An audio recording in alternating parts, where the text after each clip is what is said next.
જય માતાજી બધાને, મારા નવા મિની બ્લોગમાં તમારું બધાનું સ્વાગત છે। જો અમે મીનાનું કામ કરી રહ્યા હતા તો ઊભી થઈને હું તો બહાર જોવા નીકળી કે વરસાદ કેટલોક આવે છે, પણ વરસાદ તો લગભગ હજી તો ચાલુ જ છે। અમારે છાંટા તો આવે જ છે, અંધારામાં તમને બહુ દેખાશે નહીં। તો મને તો આજે ભજીયા ખાવાનું બહુ મન હતું, પણ ભજીયા કોણ બનાવે છે જોઈ। હવે ભજીયા કોણ બનાવે છે જોઈ લઈ, કારણ કે મારો ભાઈ કહેતો હતો ભજીયા તો બહુ ખાવાનું મન થયું છે। તો મારા મમ્મી તો બેઠા છે જોવોજીને, આ મારા ભાભી છે। હવે ભજીયા જોઈ લે કોણ બનાવે છે ભજીયા। તો લે મારા પપ્પા બનાવે છે ભજીયા। જોયા ભજીયા જોઈ લો કેવા મસ્તના ભજીયા છે। અહીંયા તો જો ચાખવાનું પણ ચાલુ થઈ ગયું ભજીયા।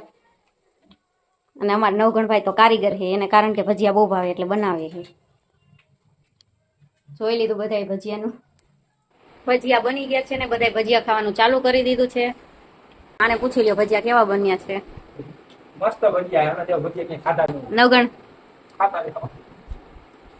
ભજીયા તો બહુ સારા બન્યા છે, એટલે મસ્તીના છે। તમારે ખાવા હોય તો બધા આવી જજો। અમે તો ખાઈ પીને નવરા થઈ ગયા ને બસ, અમારો બ્લોગ અહીંયા જ પૂરો થાય છે। Bye bye.